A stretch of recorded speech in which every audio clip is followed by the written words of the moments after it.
Hi, இன்றைக்கி நம்ம என்ன பார்க்க போகிறோம் அப்படின்னா கிராவிடேஷன்ஸில் ஒரு இம்பார்ட்டன்ட் டாபிக் பார்க்க போகிறோம். ஸோ அது என்ன டாபிக் அப்படின்னா variation in acceleration due to கிராவிட்டியில் ஆல்டிடியூட் அப்படிங்கிறது டாபிக் பார்க்க போகிறோம். ஸோ இது ரொம்ப இம்பார்ட்டண்ட்டான ஒரு டாபிக். இந்த டாபிக் கிராவிட்டி வச்சு சிம்பிள் பண்ணதுக்கு கூட ரிலேட் பண்ணலாம். எங்கெங்கெல்லாம் ஜி ஃபேக்டர் இருக்கோ அந்த இடத்துல இது அப்ளை ஆகும். ஸோ இதில் ஆல்டிடியூட் அப்படிங்கும்போது ஃபஸ்ட்டு எர்த்தோட சர்ஃபேஸ் நம்ம எர்த்து கன்சிடர் பண்ணுறோம். இதனோட ரேடியஸ் ஆர். அப்போ எர்த்தோட சர்ஃபேஸ் மேலே இருக்கக்கூடிய gravity G is equal to GM divided by R square. இது நமக்கு தெரியும், இது இது நல்லாவே தெரியும் இந்த ஃபார்முலாஸ். இப்போ நம்ம என்ன பண்ணுறோன்னா எர்த்தோட சர்ஃபேஸ் மேலே இருந்து சம் ஹைட்டுக்கு நம்ம எடுத்துகிட்டு போகிறோம். அப்போ இந்த பாயிண்டில் அதனுடைய கிராவிட்டி என்ன அப்படின்னு நம்ம கால்குலேட் பண்ணுறோம். அப்போ இங்கே எர்த்தோட சர்ஃபேஸ்லேருந்து இந்த பாயிண்ட்டுக்கு எவ்வளோ ஹைட் எடுத்துருக்குறங்கிறது டினோட் பண்ணணும். அப்போ மொத்தமாக சென்டர் ஆஃப் எர்த்துலேருந்து இப்போ நம்ம எடுத்துக்கூடிய மொத்த டிஸ்டன்ஸ் என்னென்னு பார்த்தீங்கன்னா R is equal to R plus h. இப்போ நம்ம எப்படி ஃபார்முலாஸ் எழுதலாம் அப்படின்னு பார்த்தீங்கன்னா G dash is equal to GM. இந்த இடத்துல ஆருக்கு பதிலாக நம்ம என்ன பண்ணுறோம் அப்படின்னு பார்த்தீங்கன்னா R plus H the whole squared அப்படின்னு எழுதணும். ஓகேங்களா? இது a plus b whole square ஃபார்முலாவில் இருக்குது. இதை நான் வேறு மாதிரி ஆல்ட்ரு பண்ணுறேன். இப்போ என்ன பண்ணலாம் அப்படின்னா G dash is equal to GM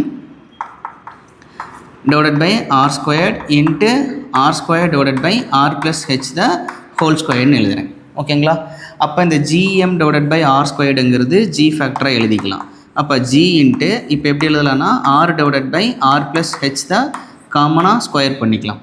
இப்போ நான் என்ன பண்ணுறேன் அப்படின்னு பார்த்தீங்கன்னா G dash is equal to G into R plus H divided by R power -2 நான் இன்வர்ஸாக தலைகீழாக போட்டிருக்கேன். ஸோ இப்போ இந்த இடத்துல நம்ம பிரித்து எழுதலாம். G dash is equal to G into 1 plus H divided by R into R h divided by R into -2. So இப்போ இந்த ஃபார்முலாவை நான் இப்படி எழுதியிருக்கேன். ஓகேங்களா? இப்போ தான் மெயின் இம்பார்ட்டன்ட் ரூல்.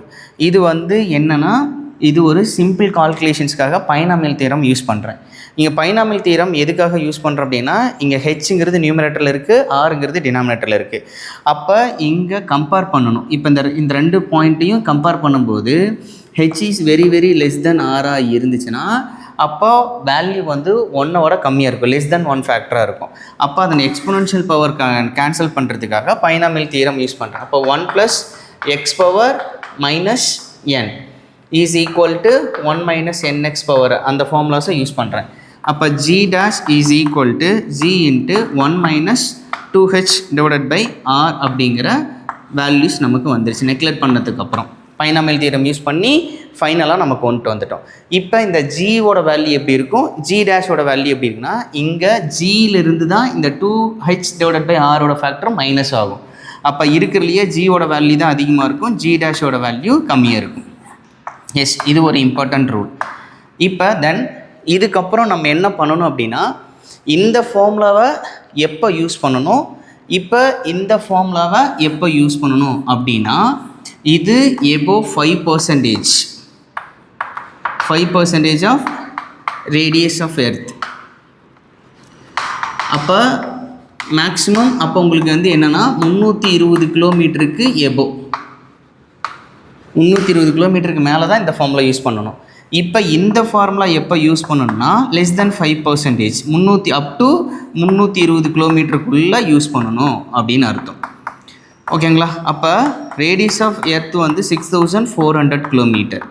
அப்போ இதிலிருந்து 10% பார்த்தீங்கன்னா எவ்வளோ இருக்கும் அப்படின்னு பார்த்தீங்கன்னா ஸோ 640 கிலோமீட்டர். இதில் 5% எடுத்தீங்க அப்படின்னா 320 கிலோமீட்டர். ஓகேங்களா? ஸோ அப்போ எந்தெந்த ஃபார்முலாவை எந்தெந்த கண்டிஷன்ஸ்க்கு அப்ளை பண்ணணும்னு தெரிஞ்சால் தான் நம்ம ஈஸியாக ஃபஸ்ட்டு நம்ம டியூரேஷன் ஆஃப் டைமை குறைக்க முடியும், கன்சம்ஷன் ஆஃப் டைம் குறைச்சி நம்ம ஈஸியாக ஃபைண்ட் அவுட் பண்ண முடியும். தென் இப்போ இதுலேயே பர்சன்டேஜ் எரர் வச்சு கேட்கலாம். அப்போ அந்த பர்சன்டேஜ் எரர் கேட்குறதுக்கு அது ஸ்மால் லெஸ் தென், அப்போ g dash is equal to g minus 2h into g divided by R அந்த ஃபார்முலாலேருந்து தான் எடுத்துருக்கிறேன். ஸோ இப்போ என்ன பண்ணுறேன்னா g dash minus g equal to -2hg divided by R. அப்போ இந்த இடத்துல டெல் ஜி அப்படின்னு எழுதலாம். அப்போ டெல் ஜி இங்கே இருக்கிற ஜி டிவைடில் கொண்டு வந்தீங்கன்னா அப்போ -2h டிவைடட் பை ஆர்னு அர்த்தம். அப்போ இது பர்சன்டேஜ் ஃபேக்டரில் எழுதலாம். ஓகேங்களா. So simple. நமக்கு மெயினாக இம்பார்ட்டன்ஸாக இப்போ என்னென்ன ஃபார்முலாஸ் தேவைன்னா, ஒன்று இந்த ஃபார்முலாஸ் ஒன்று, ரெண்டாவது இந்த ஃபார்முலாஸ் ஒன்று, அடுத்தது மூணாவது இப்போ இந்த ஃபார்முலாஸ் ஒன்று. இந்த 3 ஃபார்முலாஸும் மெயின் இம்பார்ட்டன்ட் ஃபார்முலாஸ்.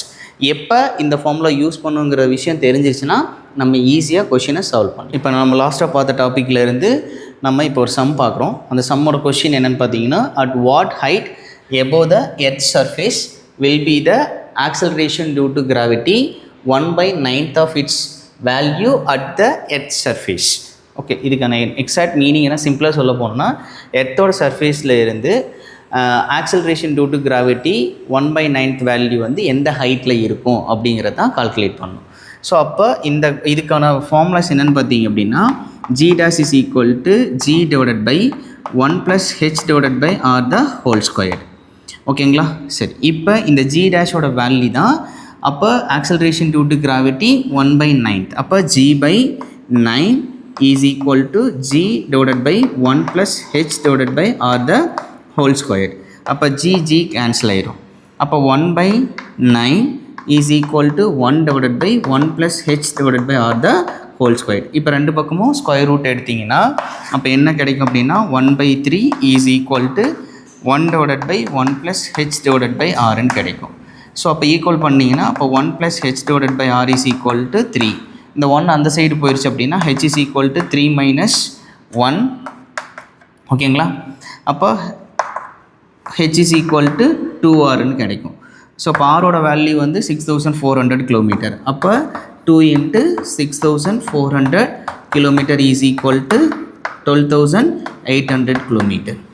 ஓகேங்களா. Option second.